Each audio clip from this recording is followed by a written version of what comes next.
The Agenda with Steve Paikin is made possible through generous philanthropic contributions from viewers like you.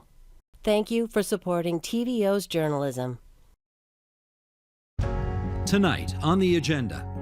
Students are being scapegoated for the housing crisis. Students are being scapegoated for now making refugee claims.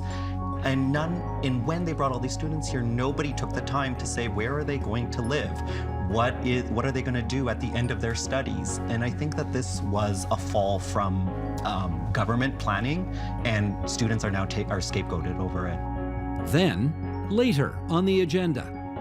The data is unbelievable. 57% of young North Americans fearful to have children because they're convinced the world's going to come to an end. What is more cruel than an elder saying to a youth, it used to be great, it's ruined now, good luck.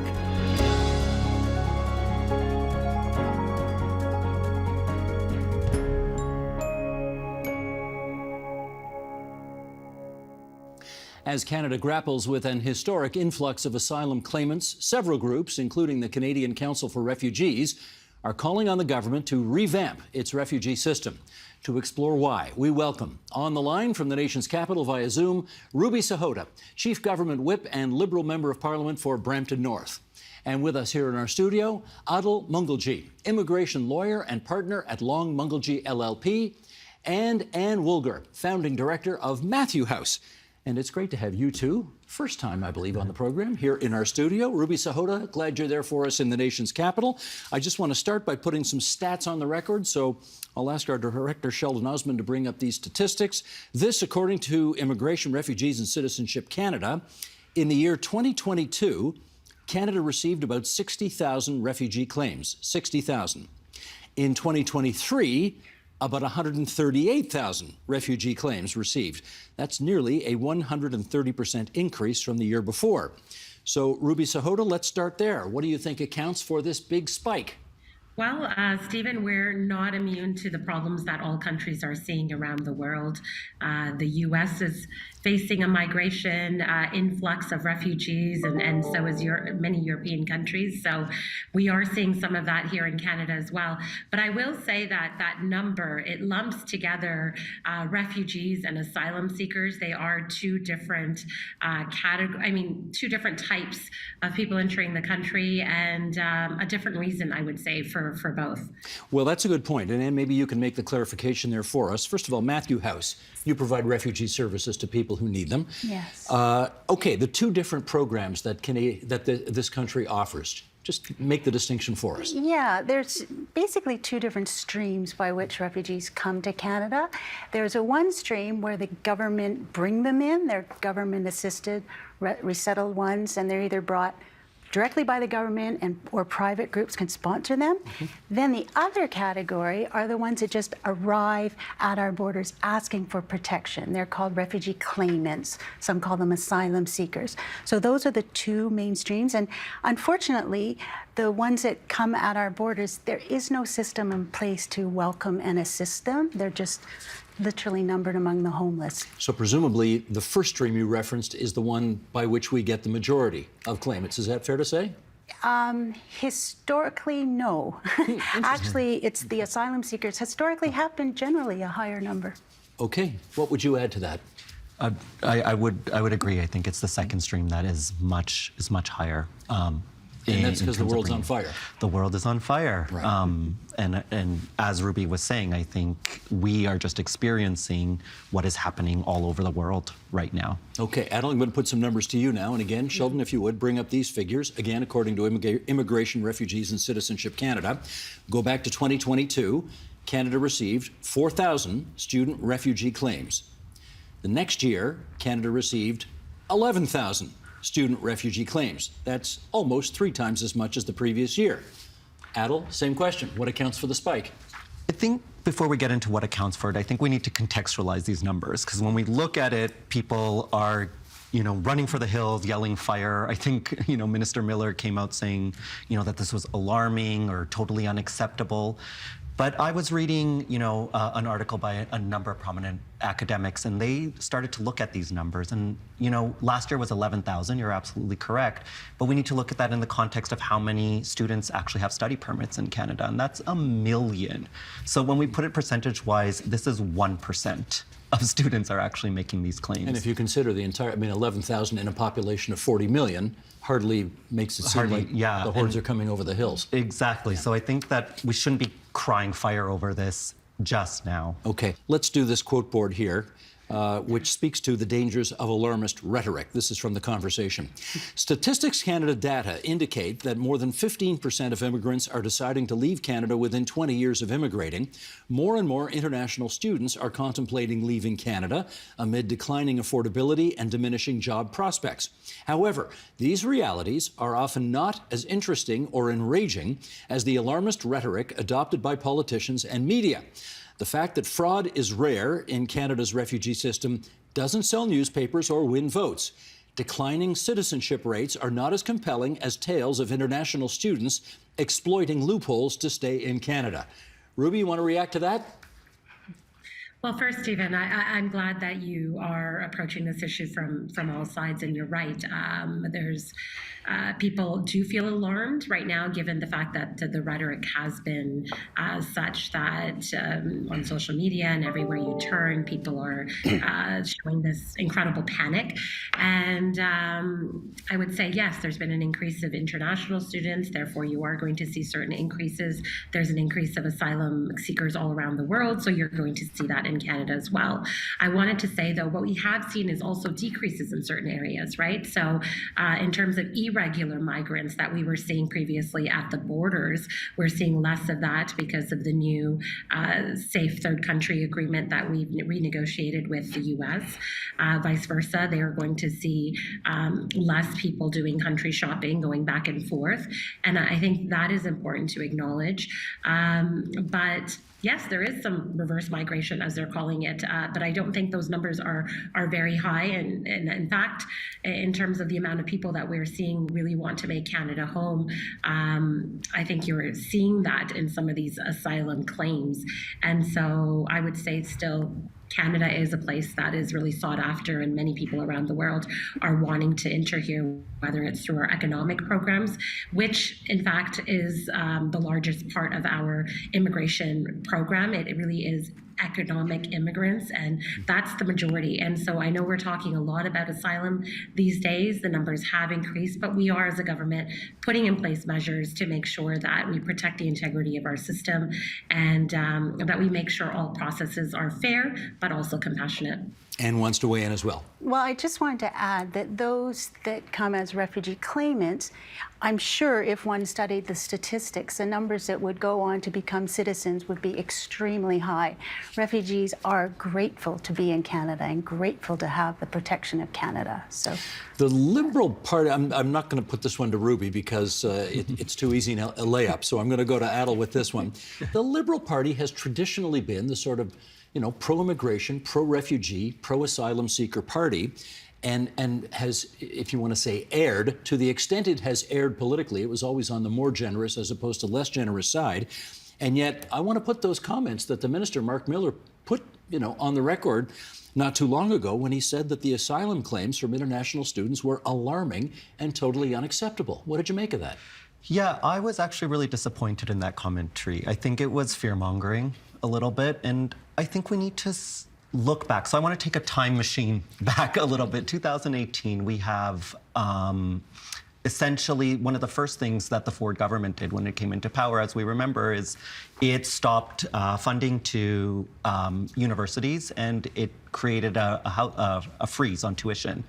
And essentially, it told universities and colleges to start to get creative about how they brought people here. So the solution was to bring students in, and both the federal government and the provincial government started programs, went overseas, asked all of these students to come here, and the golden ticket that was waved in front of all of these students was PR in Canada eventually.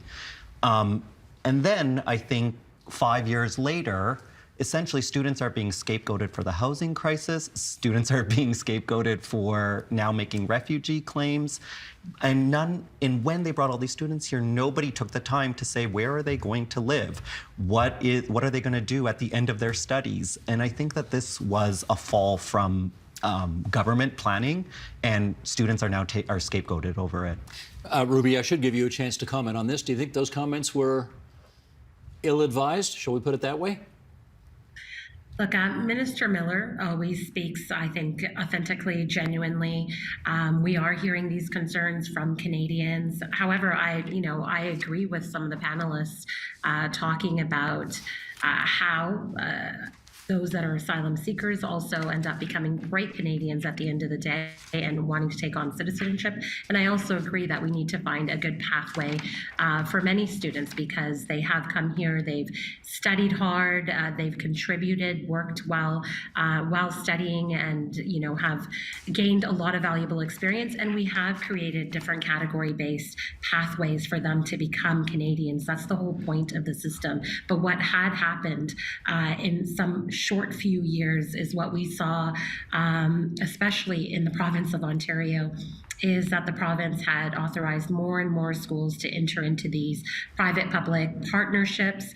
The volumes and numbers grew beyond, I think, what was imaginable originally, and escalated quite quickly. We want to make sure that these programs are fair for students, that they have good professors to be able to provide them quality education. That is what Canada should be known for. And quite frankly, in the last couple of years, that's not what I'm hearing in my region. Especially, we're hearing numbers of upwards of 70 different private schools that have been opened up, and if you drive around the city, you don't even know where they are. So, well, I think they tend to be in strip malls, which kind of masks the fact that they are there. But Anne, I'll put this to you. I mean, obviously, there are reasonable questions to be asked about any government program, and some people are asking reasonable questions right now, and then others are scapegoating.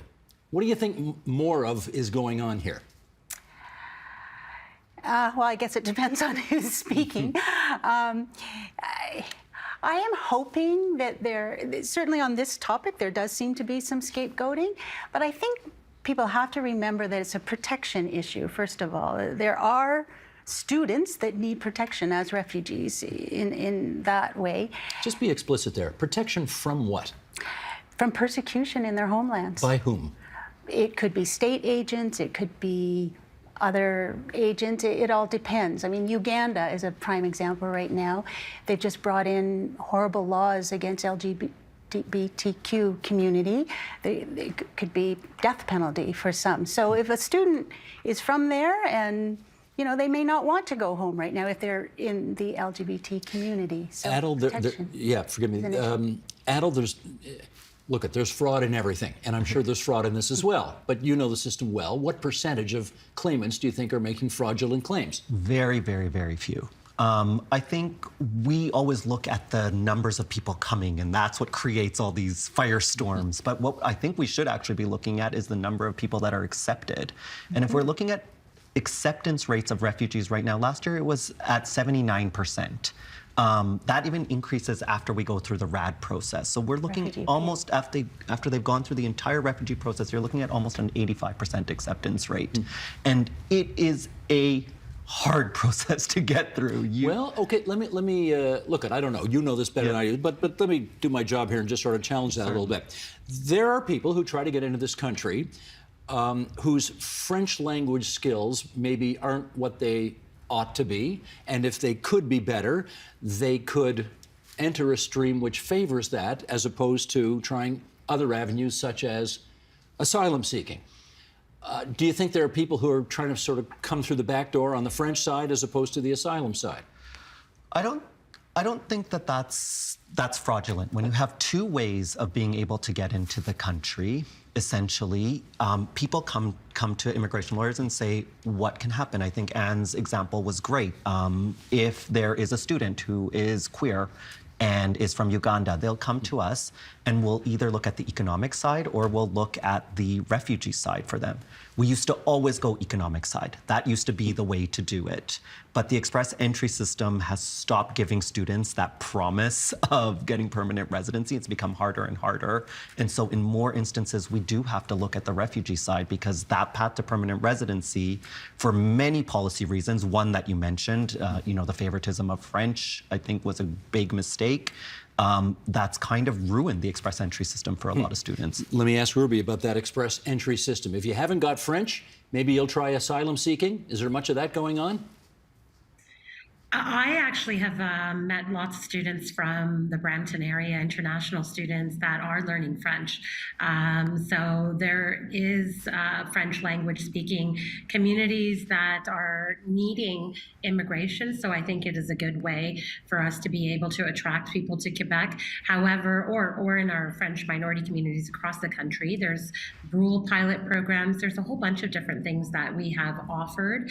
And French is not the only way. So I don't want anyone watching this today to think that is, it's either that or asylum. No, there are lots of programs in healthcare, in the trades, and so many others that we are seeking. A couple of years ago, we put it out, on the website, all the different categories of jobs that Canada needs right now, that Canada has labor shortages in, and so that students can really take a look at that even before maybe entering into their studies, and making sure if they do want to live in Canada that they're targeting those types of programs where Canada has a shortage. I think that's really important. I think that's what Canadians have been asking for. They've been asking for some type of coordination to be happening with immigration and our labor market, and more coordination with the federal government and the provinces. So Minister Miller this Friday is meeting with his provincial counterparts to figure out how we can make our programs more seamless and more integrated. Adel wants in. I think I want to talk about what's happened to the express entry system, because I think it's important for viewers to understand that. So the express entry system is the economic system in Canada. And essentially everybody who qualifies gets a number of points. And you get points for your age, your education, your foreign work experience, Canadian work experience, all of that. Whether you're a Leaf fan.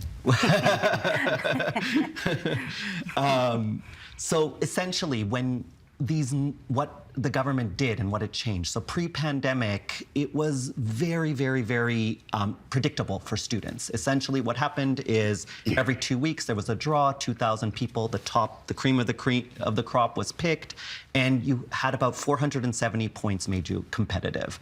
Post-pandemic, there's been a number of changes which has taken away that predictability for students. And I think two of those are the ones that we talked about. Ruby talked about the occupation-specific draws. So essentially, the government targeted certain occupations. And although this seems like a great idea, in reality, government, especially immigration, is too slow to deal with occupational demand hazards. I remember when this first got released in July, they were picking a lot of individuals that worked in the tech industry. And at the same time on the news, I was seeing layoffs happening all over the tech industry. And so by the time the program actually came, we were responding to last year's labor needs. The second thing that happened was they prioritized French, people who speak French. And essentially, that's taken up 1/3 of the spots so far this year. And I don't think the government's bilingualism programming should come at a concern to students that are trying to stay in Canada. Adel, that is a political reality of Canada, though. If you want to stay in power, you've got to be popular in Quebec.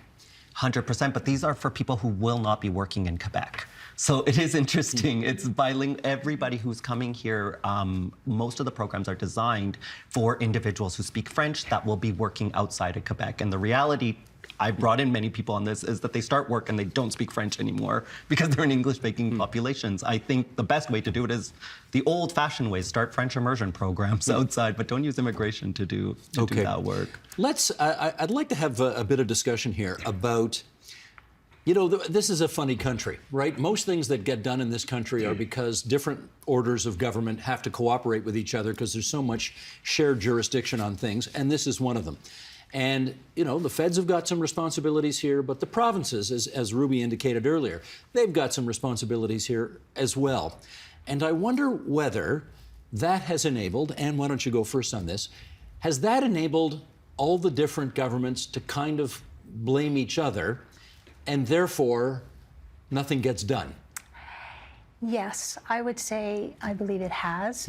I think last summer was a prime example when there were the people sleeping on the streets in Toronto and different levels of government were blaming each other, saying, it's your responsibility, it's yours.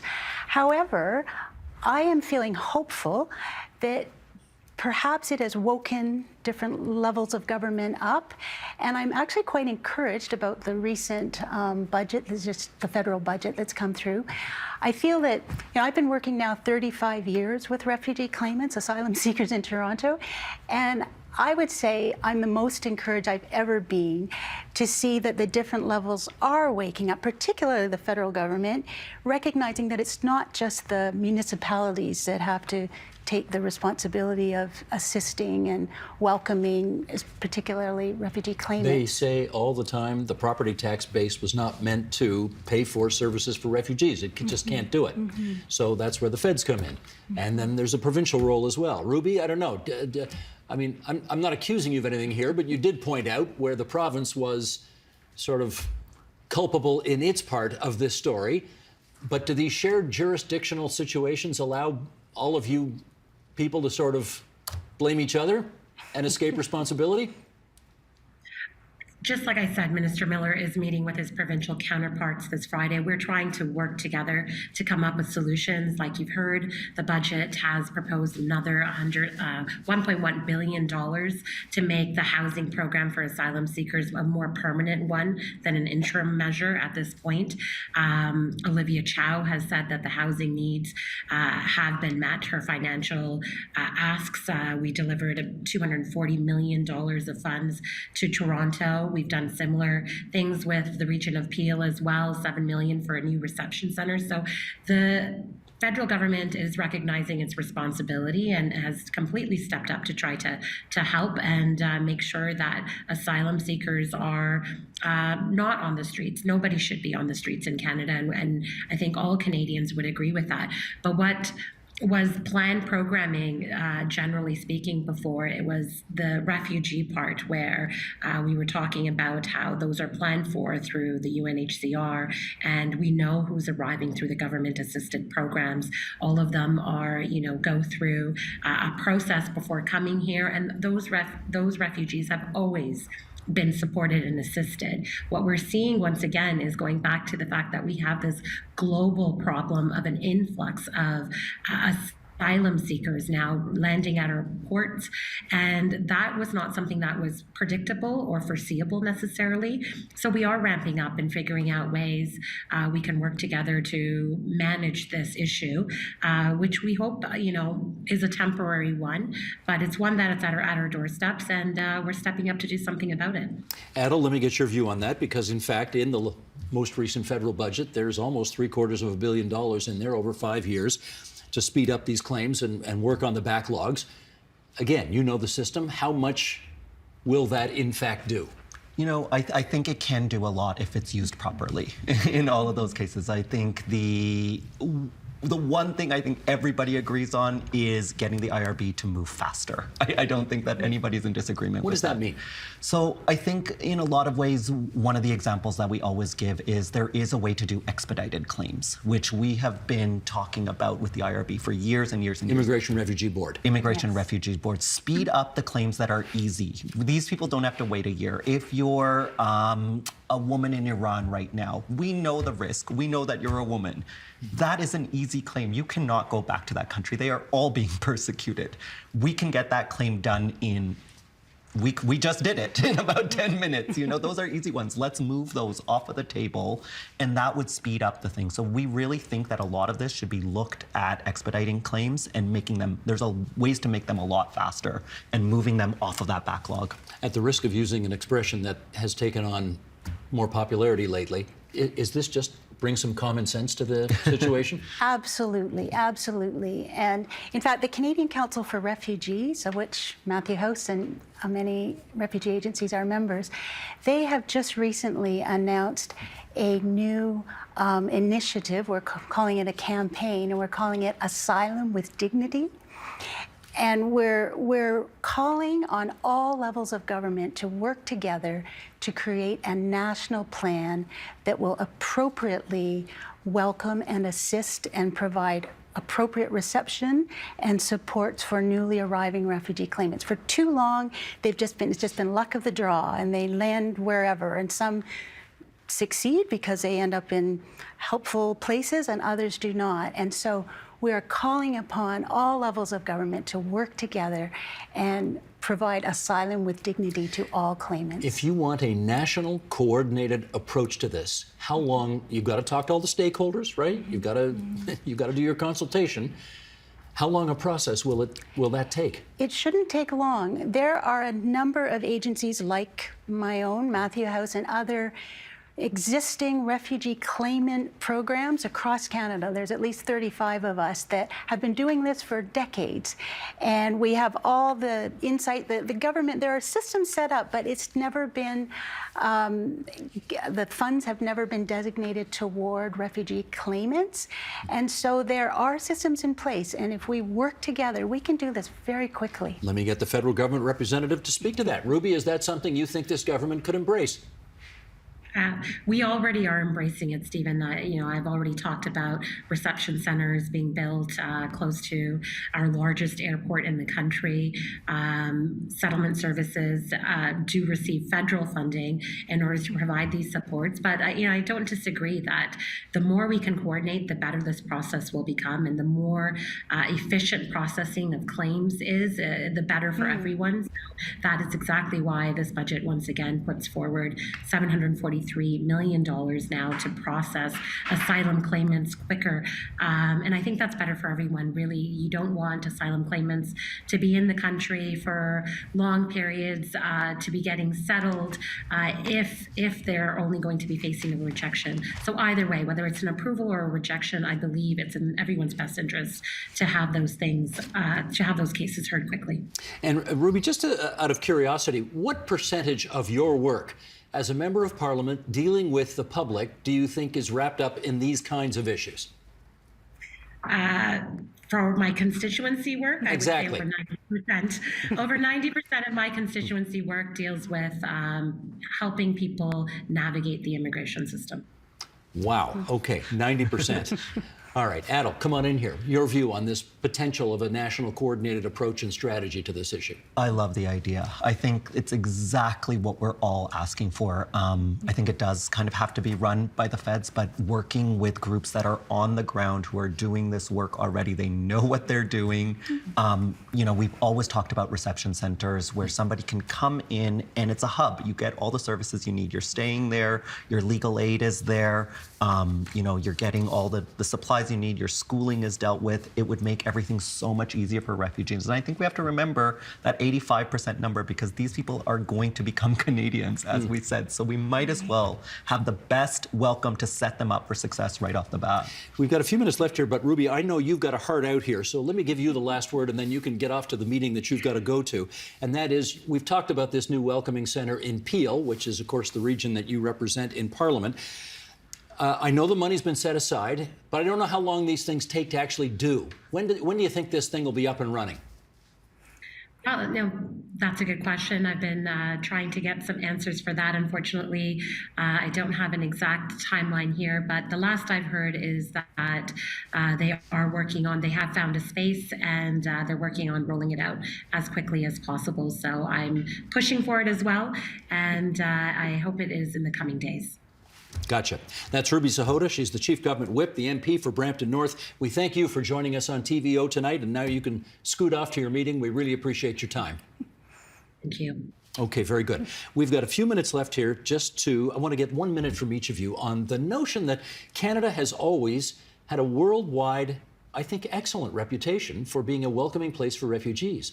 And I wonder if you think, given all of what we're engaged in right now, whether that reputation is somehow at risk. What do you say?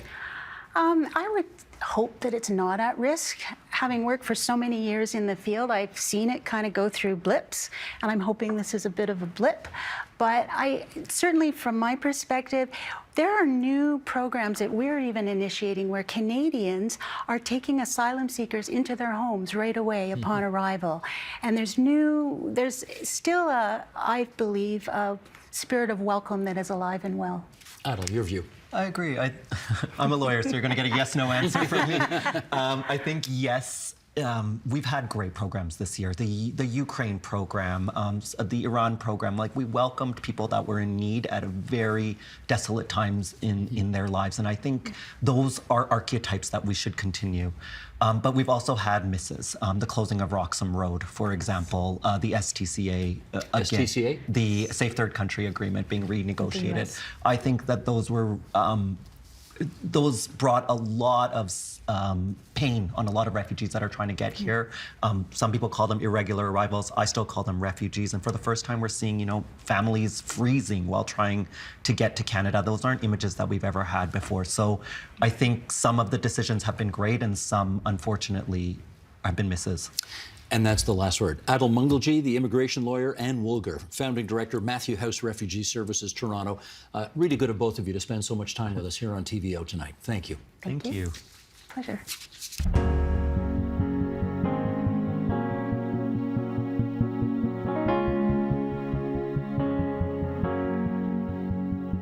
In his new book, anthropologist Wade Davis offers a unique cultural perspective on topics as varied as climate change, gun violence in America, and the demonization of coca, the sacred plant of the Inca. It's called Beneath the Surface of Things, New and Selected Essays. He is also the former explorer in residence at the National Geographic Society and currently professor of anthropology at the University of British Columbia. And we are delighted that you are back here in our studio where you belong. Thank you, It's great Steve, to talk to you for having again. me. I want to start with the essay that captured so much attention. It's called The Unraveling of America. You first published it in Rolling Stone a few years ago, and it went viral. And here's a quote from that. And Sheldon, if you'd put this up, I will read it for those listening on podcast, and then we'll chat. Odious as he may be, you write, Trump is less the cause of America's decline than a product of its descent. As they stare into the mirror and perceive only the myth of their exceptionalism, Americans remain almost bizarrely incapable of seeing what has actually become of their country. Okay, lots to pick apart here. What is the actually has become of their country that you are referring to? Well, let's remember that essay, Steve, was written at the low point of COVID when the American performance was not just scandalous, it was leading people to say for the first time the world had pity for America. I've been asked by a lot of editors to write about COVID. I didn't think I had anything new to say until one night I was paddling my kayak around a little island off of Vancouver, and I thought, COVID's not just about medicine and public health, it's also about culture and history. And what I was seeing is that the fundamental collapse of the infrastructure and the solidarity of the American society, which had been a process had been going on since the Second World War. And at the time, Canada seemed to be performing much, much better. And although it did suffer in time from COVID, there were three elements in the Canadian society that seemed to be holding us together. And I use a metaphor of going to get your groceries at the Safeway. In the States, there seems to be a chasm between you and the checkout person. And in Canada, that doesn't exist because the clerk is getting a decent wage because of the unions. You know that your kids probably go to the same public schools. Above all, that if her kids get sick or his kids get sick, they'll get the same medical care. And those three strands woven together become the fabric of Canadian social democracy. And I think one of the things the Americans don't understand is that healthcare, for example, is not about health. It's about solidarity. It's about fairness, about feeling. So that essay was written very much in the heat of the moment, got some things right, some things wrong. Who could have guessed, for example, that RNA vaccines would be developed in a matter of months when previously the fastest had been 4 years, as if to affirm the very American exceptionalism the essay calls into question. But I think it hit a nerve. I mean, it went incredibly viral. 362 million social media impressions. There was media interest in 23 countries. 5 million people read it on site. And I think it just had that attention not because it was a diatribe, not because it was ideological, not because it was a polemic, not because it was an indictment of America. It was an intervention. And when you do an intervention, you hold the mirror to show your loved one how far they've fallen. And as Cory Booker says, if America hasn't broken your heart, you don't love her enough. The senator from New Jersey. This is a country, though, that has been obsessed with individualism and individual rights for 250 years. Is it reasonable to expect it to be different? Well, the individualism, yes, but equity and fairness has changed. If you look at the 1950s, for example, the marginal tax rate on the wealthy was 90%. The social contract that came out of the great American victory in World War II, when I say victory, not just militarily, but the industrial surge that literally saved civilization. 1946, America made 95% of the world's automobiles, 5% of the world's population, half the global economy. And that wealth allowed for a truce between capital and labor that gave us the middle class, gave us the weekend, whereby a working man could support a family, have a house, buy a car. Well, that social annual contract, vacation. Annual vacation, maybe even a cottage in the woods, but that social contract has been eroded and eroded, and that's really, I think, it accounts for a good part of the Trump phenomena, a sense of unfairness and a sense of having been left behind. What is the myth of American exceptionalism you refer to? What it really was, in a way. You know, this is a country that took the ideas of the Enlightenment, liberty and happiness. Happiness wasn't contentment. Happiness by the founding fathers was seeking actively a life of virtue, of doing good. And of course, all of that was stumbled over each other in a bunch of contradictions, which is what the first essay in this book is about. How do you have individual freedom in a land that endorses slavery? You know, so this is the constant struggle in the history of America. But it was a shining city on the hill. It set the example for the world. It was the great revolution, you know, and it gave us a possibility that, as Jefferson wrote, you know, I've sworn upon the altar of Almighty God to fight against all forms of tyranny over the mind of man. That was a pretty powerful idea when written in the 18th century. As he owned slaves himself. As he owned slaves himself. This is the great contradiction, isn't it? There's something about, I mean, America still seems to be the best and worst of everything in the world today in many respects, and yet, and you put the numbers in the book here, the numbers of people killed by gun violence, random gun violence every year in the States is starting to dwarf the numbers of people who they lost in actual world wars. On Normandy beaches. I mean, part of what has come to define this American individualism is the right of the individual to own a personal arsenal of weaponry. You know, we see the statistics on obesity. We see, you know, we see the you know, the notion that total dedication to the workplace at the expense of family, and the result is sort of self-evident. You know, it's a society that isn't what it once was. But as you look at it, why does it appear that the political system seems completely unwilling to do anything about gun violence? Well, I think it's a symptom of the American political system in general. You know, my father-in-law was a Republican senator, almost president. Who? Charles Percy of Illinois. Oh, okay. He's the one who sort of brought in the Watergate thing. He also was the one who went with Barry Goldwater to see Nixon and said, just tell him the truth. You just won the biggest election, you know. But the point is, I grew up in that world where these politicians met each night at dinner parties. They were great friends across the aisle. They didn't hate each other. They didn't hate each other. My father-in-law was incapable of hate. Yeah. What is it about the American political system today that seems unwilling to want to do anything about the notion that the richest 3 Americans make as much as the bottom 150 million Americans? 160 million. 160 well, million. all these contradictions, right? And I think that, you know, one of the subtexts of this essay was empires are born to fall. You know, no king anticipates his abdication. You know, the 15th century belonged to the Portuguese, 16th to the Spanish, 17th to the Dutch, 18th to the French, 19th to the British. The British Empire reached its greatest physical extent in 1935, but we know it was bled white by the Great War and was in decline even before the war.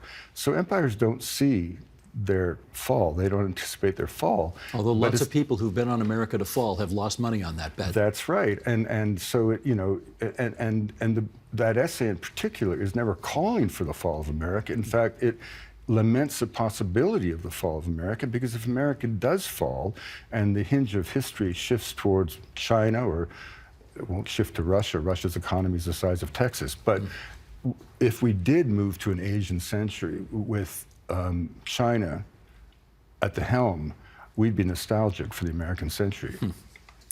Let's shift our focus to climate change. Michael Ignatieff, who I emailed yesterday actually to ask him about this, he says this is the best thing he's ever read about climate change, your essay in the book about it. So let's see what he's talking about here. Sheldon, if you would, the graphic at the bottom of page 2. Climate science is a rarefied discipline based on mathematical and statistical models of bewildering complexity. But one need not be a climate expert to be haunted by the disconnect between the severity of the threat as proclaimed every day in the media and the global community's actual response as measured not in words, but in action and deed. There is a chasm between those who derive purpose and identity from the climate crisis and those for whom the crisis appears to have neither relevance nor meaning. Something is not working. What's the something that's not working? Well, you know, the theme of that essay really is that realism is not apathy and rhetoric no substitute for results. In no way is the essay calling into question the severity of the threat. It's just calling into question our response to that threat, and in doing so, our obsession with getting to net zero, which probably isn't going to happen in our lifetimes if you actually look at the data. And you do. And you look at the degree to which China and India remain completely dependent on fossil fuels, coal in particular. The essay is really saying the way we're going about this isn't working. Let's look at some alternatives. And those who say we cannot look for those other solutions to other human problems until we get to net zero forget that it's only by looking to those other problems that we have a chance of getting to net zero. The single most important thing we could possibly do for climate is liberate women and give them control over their bodies and economic opportunities, because every time that happens, population collapses, right? And the figure that is constantly on the minds of people concerned about climate is 1.5 degrees centigrade. But there's another 1.5 figure that is even more important, and that is the point at which the reproductive rate of a population drops to. If it drops to 1.5 and remains there or below for 2 generations, by definition, the population of a nation cuts in half. Korea right now is 0.8. Ukraine is 1.01. Virtually every country in the Western world, China, even India is 2.08. So in other words, we're moving rapidly to a point where the global population will be cut in half. Your great-grandchildren will probably be living through the greatest demographic collapse in the history of humanity. So that's the most important thing we can do for climate. I mean, there's other things we can do as well. Food waste, for example. The Americans throw away $8 billion worth of food every year, just the Americans. That's 108 billion meals. Well, that creates 8% of carbon emissions. So some of these things that we think will help, you know, not getting on jet planes, for example. Well, the truth of the matter is 80% of the world has never flown. And who are we to keep them from that mobility? The airline industry by 2040 is expected to order up from Airbus and Boeing 42,000 new planes. Air India and Indigo Air last year alone ordered 1,000 planes at the Paris Air Show. We're not going to stop flying. It may be a good personal choice, and all these personal choices are important. But the question is to ask what is actually going to work.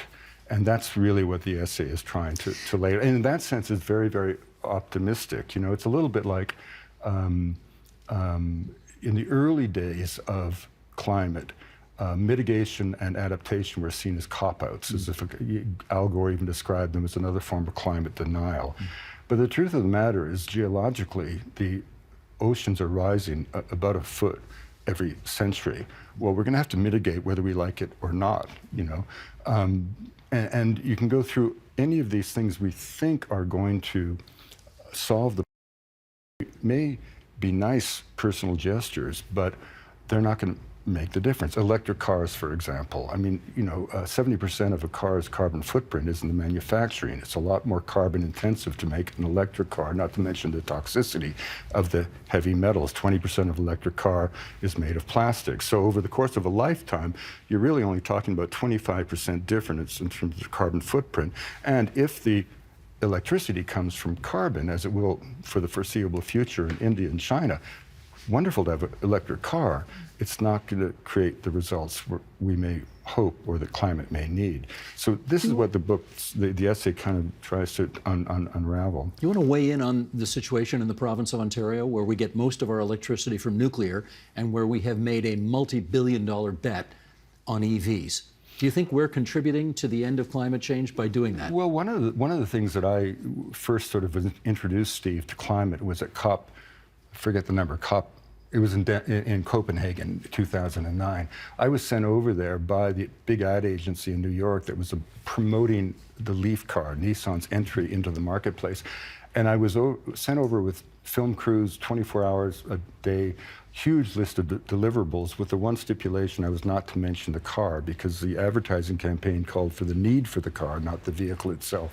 And it introduced me to this culture of climate action. And it was inspiring, but as it came to an end, I had a few questions, not the least of which, why was the one fuel that could get us from where we are to where we want to be literally expunged from the conversation? And that, of course, was nuclear, which had accounted since 1974 for 70% of France's electricity needs, even while generating $3 billion of export revenues for France.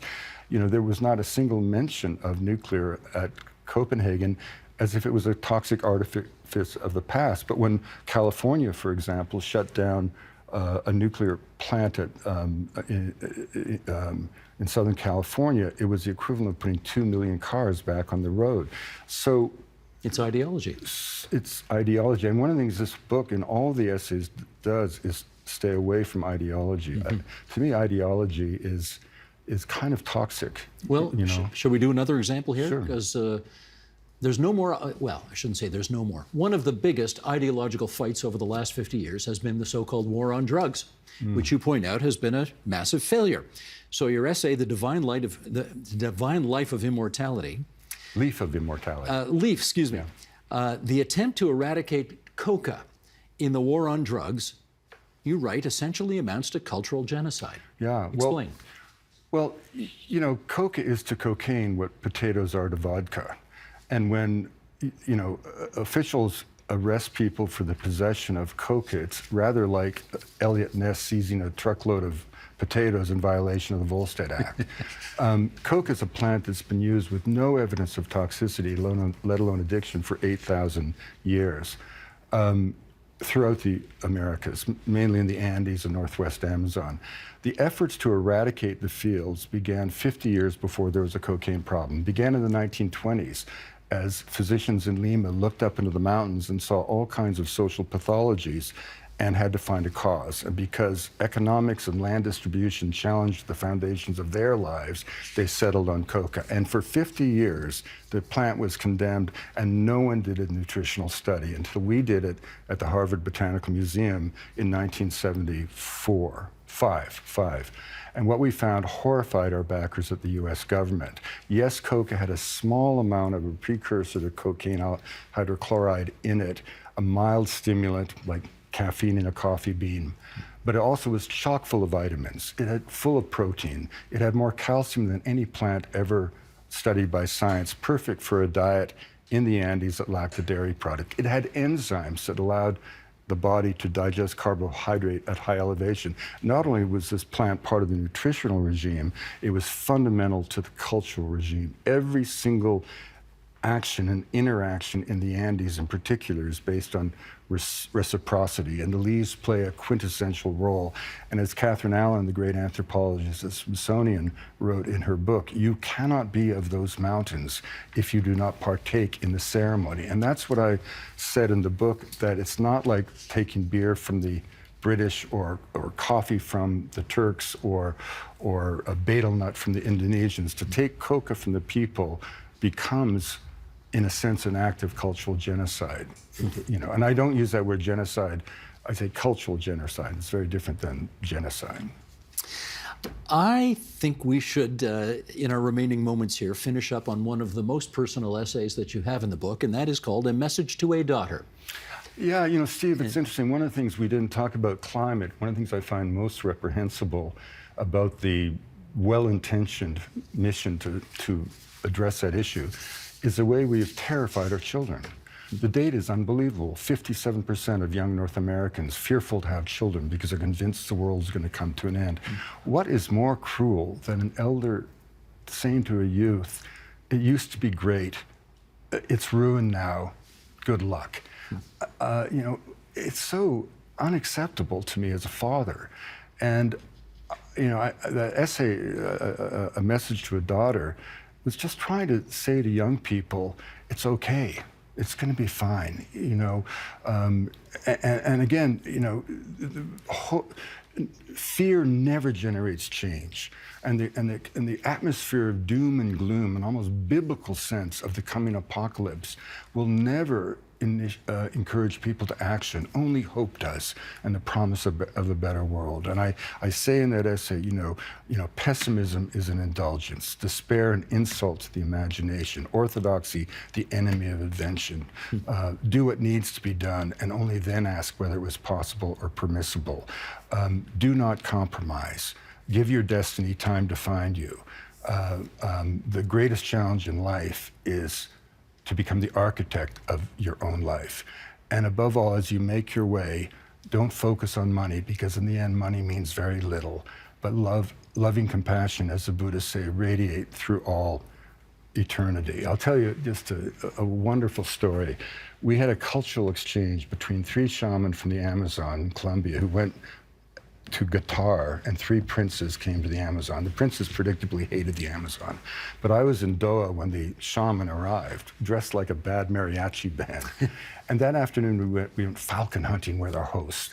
And all day the shaman looked bleaker and bleaker and bleaker. And when they finally got back to Bogota, they went to see my friend Martin van Hildebrand, the great anthropologist. And Martin said, "Cómo fue? How was it over there?" "Oh, Martin, terrible, terrible." Más terrible que terrible, more terrible than terrible. And Martin, those people over there are so poor, all they've got is money. Because there were no fields, there were no forests, there were no lakes, there were no rivers, right? And so another friend of mine, the late Tom Lovejoy, said anyone who thinks that economy trumps ecology should try to count their money with a plastic bag tied over their head. Well, okay, there's wonderful advice for your daughter and others in this book. But I mean, let's just look at the world today, Wade. Let's look at the world. The Middle East is on fire in one of the most despicable ways. I know what you're going to say, Steve, but when was the world a nice place? Well, hang on. Let me make the case first. The Middle East is on fire. Russia and Ukraine is a disgrace. Climate change, I know you've got a chapter in the book on it that tries not to scare the hell out of us, but the fact of the matter is we are hearing it every day, and a lot of your friends who are in the environmental movement are going to accuse you of, you know, not being a big help right now, given what you've written about there. I don't think that's true, actually. I think they'll see it as a big help. Okay, well, all right. I hope so. I hope so for your sake. There are a lot of people who are very nervous about the upcoming American election in the fall. And I can go on and on and on. And I guess I want to know why your daughter has any, or anybody else's daughter for that matter, has any right to feel optimistic about where we're headed. Steve, in 1945, what would that be, 8 years before you and I were born, maybe a little different, 1 million people were being killed every month on the planet. 1 million people every month. We've never lived through a time. And, you know, I'll tell you, my father was not a religious man, but he was a very wise man. And my mom used to always, in a Christian sense, think that if we just tried hard enough, good would triumph over evil. You know, Christ over the fallen archangel and devil. My dad, having been broken in that war, had no illusions. And he'd say, son, there's good and evil in the world. Take your pick and get on with it. And what he was really saying is they walk side by side, always have, always will. You take your pick. And when you don't expect to vanquish the darkness, you never give up trying. And you never get disappointed if you fail. And it's a little bit like the Buddhists say, the pilgrim's path is not a destination, it's a state of mind. I don't expect to win. I don't expect to vanquish evil. But I do feel that one has an obligation to do everything you can on, and I don't mean to be precious with this, but on the side of righteousness and what we think to be the good, and we know what that is. And I think that's how I find myself at the age of 70, as energetic, as idealistic, as positive as I was at the age of 25. Because at the end of the day, what do we have but this one chance to make a contribution? You've done a lot. What haven't you done in this life and in this world that you still need to do? Be a great grandfather. I've just begun. I don't know. I mean, we should clarify. You don't mean a great grandfather. You no, mean no, a no. very good, excellent grandfather. I've just had You're not old enough to be a great grandfather. I just had my first grandchild, and I'm about to have a second one. I think a really good question is, what do we do as we come to the end of our lives? Epicurus spoke about a proper retirement, which was not stopping doing stuff. And to me, retirement is it's not when you quit your job or leave your job. It's when you recognize that whatever contribution you're going to make in your life has kind of been done, right? And maybe it's time to get off the stage and yield to a new generation. You're not there yet. Well, at the same time, we have this fantasy that 70 is the new 40, but it's not. Chronologically, how many years are left? So Epicurus speaks about that wonderful idea of, before we drop into complete decrepitude, you take 10 years to kind of just enjoy the glory of becoming old. And I don't know if I'll have the patience to do that. I thought after COVID I'd slow down, and I guess I really haven't. But I think that's how I see the next years unfolding. Fewer expectations, less pressure, and more freedom to imagine what comes beyond. Good luck, Grandpa. Thank you very much, Steve. There's so much wisdom in this book. Wade Davis, Beneath the Surface of Things, New and Selected Essays. Thanks for coming into TVO My tonight. pleasure. Wonderful, Steve.